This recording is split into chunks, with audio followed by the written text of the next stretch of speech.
राधे राधे, स्वागत है आपका इस चैनल पे। आज हम पढ़ने वाले हैं आर्ग्यूमेंट्स फॉर डेमोक्रेसी। तो ये जो लेक्चर होने वाला है ये आपका सेकंड लास्ट लेक्चर होने वाला है। इसके बाद बस एक लास्ट लेक्चर और आएगा जिसमें आपका जो लास्ट टॉपिक है ब्रॉडर मीनिंग्स ऑफ डेमोक्रेसी वो पढ़ा के पूरा चैप्टर का खत्म हो जाएगा। तो ये सेकंड लास्ट टॉपिक है तो काफी इंटरेस्टिंग सा होने वाला है, तो वीडियो को एंड तक देखना। और प्लीज अगर ये वीडियो पसंद आई तो लाइक करके जाना, चैनल को सब्सक्राइब कर देना ताकि कोई भी वीडियो आपसे मिस ना हो। तो चलिए अब स्टार्ट करते हैं। और जिन्हें नहीं पता उन्हें मैं बता दूं कि मैं बुक से लाइन टू लाइन आपको एक्सप्लेनेशन देती हूँ ताकि आपको हर एक लाइन समझ में आ जाए। यहाँ पे मैंने कुछ पॉइंट्स भी लिख रखे हैं जो आपकी बुक में हेडलाइन के तौर पे दी हुई हैं। अब आपका काम ये है कि आपको भी अपनी बुक निकाल कर ही बैठते हुए पढ़ना है, ठीक है। ऐसा नहीं कि बिना बुक के पढ़ने चले आओ। आपका ये काम है कि आप देखो कि कहीं मेरे से कोई लाइन मिस तो नहीं हो जा रही है और फिर कमेंट में आप पूछ सकते हो। तो चलिए वीडियो को अच्छे से स्टार्ट करते हैं। तो सबसे पहले हमें यहाँ पे बताया गया है आर्गुमेंट्स फॉर डेमोक्रेसी में कि चाइना में 1958 से लेकर 1961 यानी कि 3 साल तक फेमाइन आया। फेमाइन यानी कि भूखमरी पड़ गई। चाइना में आपको पहले से पता होगा कि वहां पे कौन सा रूल चलता है, आर्मी रूल चल रहा है। और क्यों चल रहा था, कम्युनिस्ट पार्टी आई थी, कितने मेंबर्स होते हैं सब हम पढ़ चुके हैं पहले ही। तो वहां पर फेमाइन आई। अब ऐसा नहीं है कि सिर्फ और सिर्फ चाइना में आई थी, इंडिया में भी आई थी फेमाइन। लेकिन चाइना में क्या देखने को मिला कि वहां पे लगभग 3 करोड़ से ज्यादा लोगों की मौत हो गई थी इस फेमाइन में। लेकिन वहीं उसी टाइम पे इंडिया में ऐसा कुछ भी देखने को नहीं मिला। तो ऐसा क्यों है कि सेम कंडीशन है, सेम सिचुएशन है, दोनों जगह की हालत बहुत खराब है, स्टिल चाइना में 3 करोड़ से ज्यादा लोगों की मौत हो गई, लेकिन इंडिया में ऐसा कुछ भी न्यूज देखने को नहीं मिला। तो वही देखना है हमें कि China's famine of 1958-1961 was the worst recorded famine in world history। पूरे विश्व के इतिहास में, वर्ल्ड हिस्ट्री में सबसे वर्स्ट फेमाइन था चाइना का 1958 से लेकर 1961। क्यों वर्स्ट था? क्योंकि 3 करोड़ लोगों की मौत हो गई थी। Nearly 3 crore people died in this famine. During those days, India's economic condition was not much better than China।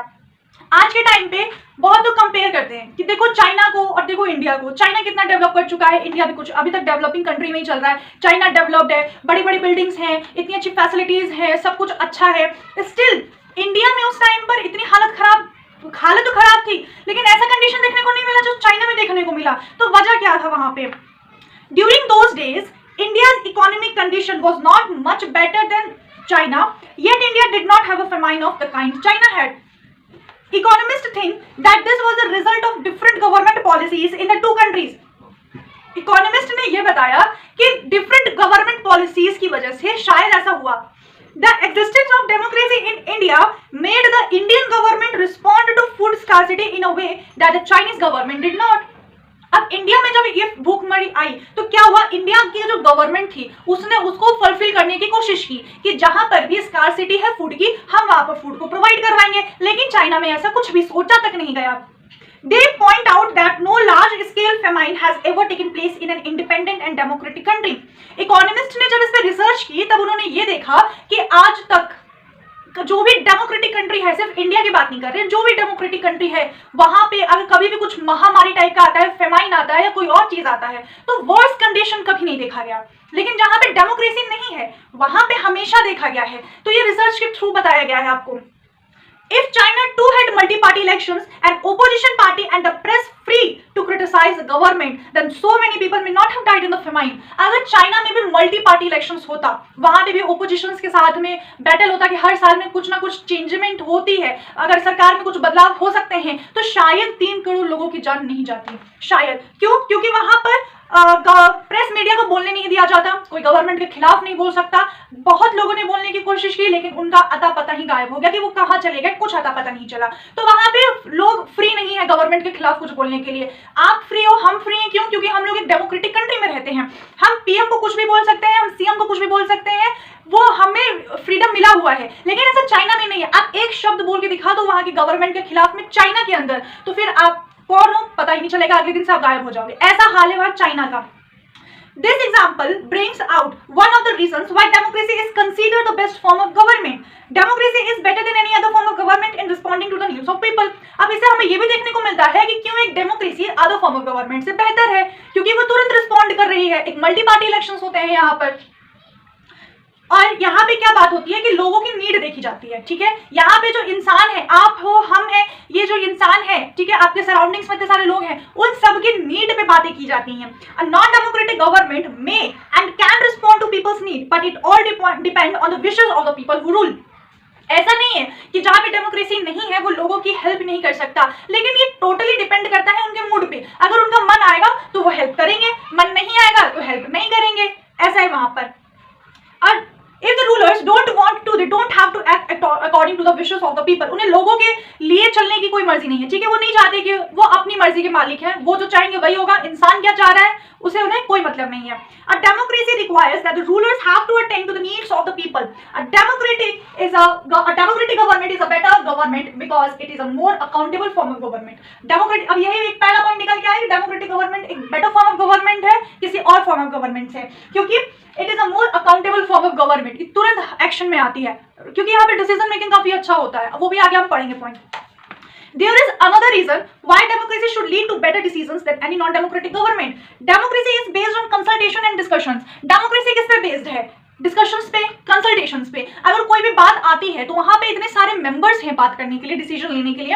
अब सपोज करिए मेरे माइंड में एक थॉट आया कि हाँ इस थॉट को इंप्लीमेंट करवा लेना चाहिए, लेकिन वहां पार्लियामेंट में उस पॉइंट पे, उस थॉट पे डिस्कशन होगा, इतने सारे मेंबर्स होंगे वहां पर, हर मेंबर के माइंड में कोई और पॉइंट निकलेगा। वो चाहेंगे, वो ये सोचेंगे कि इसमें क्या कमी हो सकती है या इसमें और क्या हम ऐड कर सकते हैं। तो इस तरह से डिस्कशंस करके वो जो मेरा थॉट था वो और अच्छे से इंप्लीमेंट हो सकता है, उसको और बेटर बनाया जा सकता है, उसके अंदर जो कमियां थी उसको कम कर सकते हैं और उसके अंदर कुछ और एडवांस फीचर्स हम ऐड कर सकते हैं। तो एक ये बेनिफिट होता है अगर कोई भी डिस्कशंस में, कोई भी डिसीजन अगर डिस्कशंस के साथ हो रहा हो, कंसल्टेशंस के साथ हो रहा हो, उसमें काफी देर तक डिबेट चल रही हो, तो यही हमारा सेकंड पॉइंट आता है।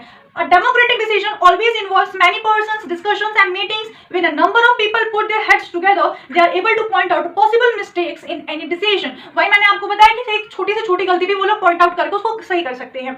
This takes time.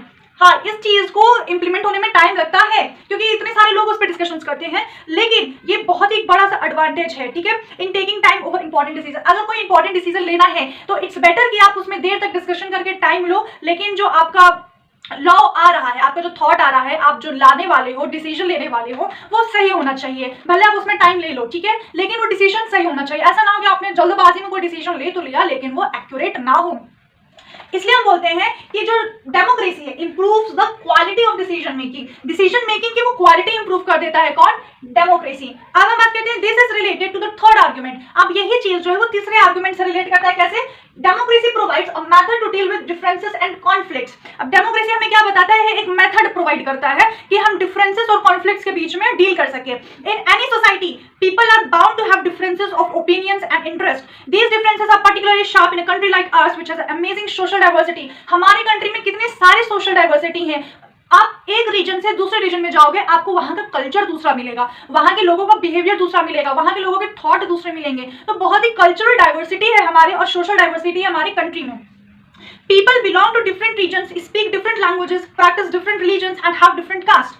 अगर इस रीजन में जहां अभी मैं रह रही हूँ या जहां अभी आप रह रहे हो, आप अपने रीजन से अगर मेरे रीजन में आओगे तो आपको अलग कास्ट के लोग मिलेंगे, वो अलग लैंग्वेज बोल रहे होंगे, अलग तरीके से बिहेव करते होंगे, उनका जो सोचने का तरीका होगा वो अलग होगा, किसी और रिलीजन को मानते होंगे। तो ये सब देखने को मिलता है। They look at the world very differently and have different preferences. उनका देखने का नजरिया अलग होता है। मतलब ऐसा नहीं कह रही हूँ कि आप सही हो या मैं सही हूँ, उनके लिए हम भी गलत हो सकते हैं, हमारे लिए वो भी गलत हो सकते हैं, या हम दोनों के लिए हम दोनों सही हो सकते हैं। ऐसा मैं बता रही हूँ कि जरूरी नहीं है कि एक पॉइंट पे सारे लोग एक ही बात पे हाँ बोल दें, ऐसा नहीं हो सकता। सबके थॉट्स अलग हो सकते हैं।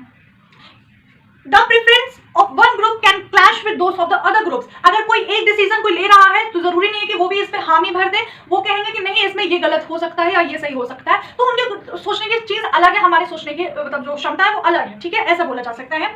तो इस सब कॉन्फ्लिक्ट को हम लोग कैसे सॉल्व करेंगे? कभी सोचा है कि इतने छोटे छोटे रीजन्स के या हम कॉन्फ्लिक्ट को कैसे सॉल्व करेंगे? तो conflict can be solve by brutal power. या तो ऐसा हो सकता है कि जो एक कम्युनिटी में जो इतने सारे रीजन रह रहे हैं उनमें से जो पावरफुल है या तो वो अपना लॉ लेके चले आए कि नहीं भाई मैं ब्रूटल पावर में हूँ, मतलब मेरे अंदर बहुत ज्यादा पावर है, वो सबकी बात को डिनाई करके अपनी बात लागू कर दे। या तो एक ऐसा सॉल्व कर सकते हो। तो क्या ये सही तरीका है सॉल्व करने का किसी भी चीज को? मेरे ख्याल से तो नहीं है कि कोई ब्रूटल पावर आके, फिर तो भाई चाइना वाला हाल हो गया कि आर्मी रूल आ जाए वापस से, मतलब वापस से क्या आर्मी रूल आ जाए, कम्युनिस्ट पार्टी जैसे चाइना में बनी हुई है।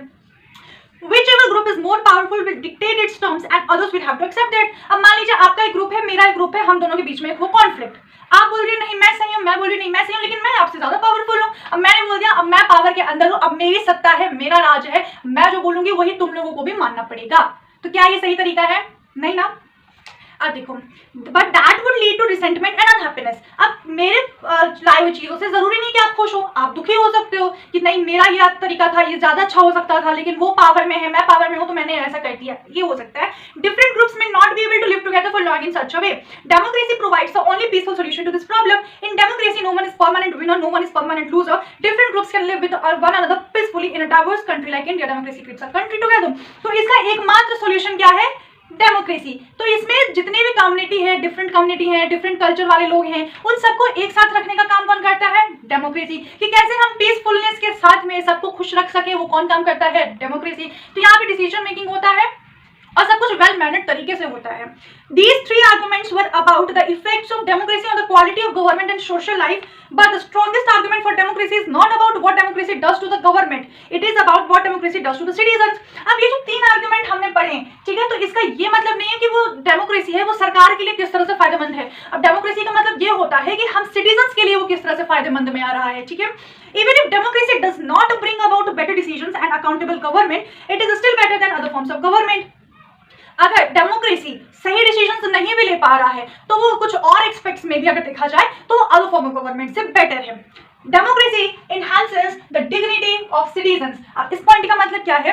As we discussed above, democracy is based on the principle of political equality, on recognizing that the poorest and the least educated has the same status as the rich and the educated. अब democracy में क्या दिखाया गया है कि यहाँ पे equality दी गई है, ठीक है, एक इक्वल स्टेटस दिया गया है सारे सिटीजन को, चाहे तुमने 5th तक पढ़ा हो, चाहे तुमने 10th तक पढ़ा हो, चाहे तुमने ग्रेजुएशन कर रखा हो, या चाहे तुम कोई जॉब कर रहे हो, सभी को एक इक्वल माना गया है। उनके बीच में कोई डिफरेंसेस नहीं देखे गए हैं कि तुम एक रिच हो और तुम एक पुअर हो, ऐसा बिल्कुल भी नहीं देखा गया है। तो एक इक्वल डिग्निटी प्रोवाइड की गई है सिटीजन को। People are not subjects of a ruler, they are the rulers themself. अब देखो यहाँ पर क्या है, हमने क्या किया, अब ऐसा तो है नहीं कि हर एक घर से एक एक आदमी जाए और अपने अपने डिसीजंस ले और कहे कि नहीं सब लोग को यही फॉलो करना पड़ेगा, ऐसा तो है नहीं। इतने सारे करोड़ लोगों की आबादी से भरा हुआ ये देश है हमारा, तो यहाँ पे ऐसा हो नहीं सकता है कि सबकी बातें मानी जाए। तो हम लोगों ने क्या किया, अपने अपने रीजन से एक आदमी को वहां पार्लियामेंट में भेजा कि देखो अब हमारे लिए जो प्रॉब्लम्स क्रिएट हो रही हैं उनके लिए जो सॉल्यूशंस है वो तुम जाके सॉल्व करोगे हमारे लिए, ठीक है। तो ये जिम्मेदारी किसने ली है? हम पब्लिक ने ली है, हम सिटीजंस ने ली है कि जो भी प्रॉब्लम्स हैं उसका सॉल्यूशन, हमारे पास टाइम नहीं है कि हम सॉल्व करें, हमारे पास बहुत काम है, ठीक है। अब सुबह सुबह उठ के अब हम जाएंगे नहीं सारे प्रॉब्लम सॉल्व करने के लिए एक एक आदमी का। तो हमने एक अपने रीजन से एक आदमी सेलेक्ट किया या एक वुमेन सेलेक्ट किया कि आप जाओ वहां पे जाके अपना रूल करो एंड जो हमारी प्रॉब्लम्स है उसको सॉल्व करो।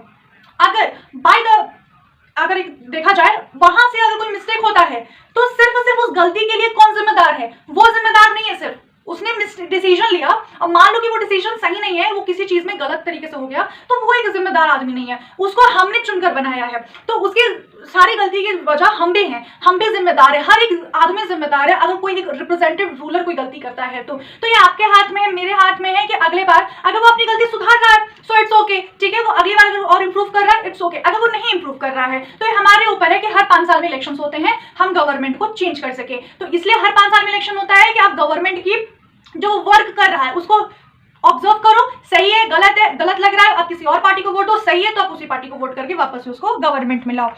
Finally, democracy is better than other forms of government because it allows us to correct its own mistake. Democracy allow करता है गवर्नमेंट को कि वो अपनी मिस्टेक सुधार ले, वो एक मौका देता है कि ये तुम्हारी मिस्टेक हुई है, हम लोग अगर ऑब्जेक्शन दिखा रहे हैं तो आप इसको दोबारा रिव्यू करो और उसको सही कर सकते हो। As we saw above, there is no guarantee that mistakes cannot be made in democracy. अब हमने पहले देखा कि ये कंफर्म तो नहीं है ना कि डेमोक्रेसी है तो वहां पे कोई गलती नहीं हो सकती है, जो रूल कर रहा है वो भी इंसान है और जिस पर रूल कर रहा है वो भी इंसान है, ठीक है।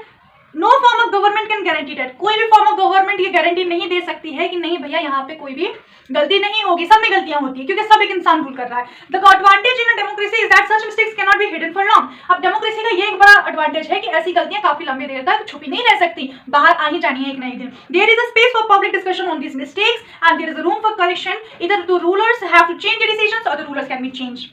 This cannot happen in a non-democratic government. अब गलतियों को सुधारने के लिए एक पर्टिकुलर रूम बना हुआ है, वहां पे आप डिस्कशन करो, वहां पे अपनी गलतियों को सुधारो। अगर आप गलतियां नहीं सुधार रहे हो, मतलब आपने जो डिसीजन लिया उसको चेंज नहीं कर रहे हो, तो जो सिटीजन है वो आपको चेंज कर देगा। बात सिंपल सी है।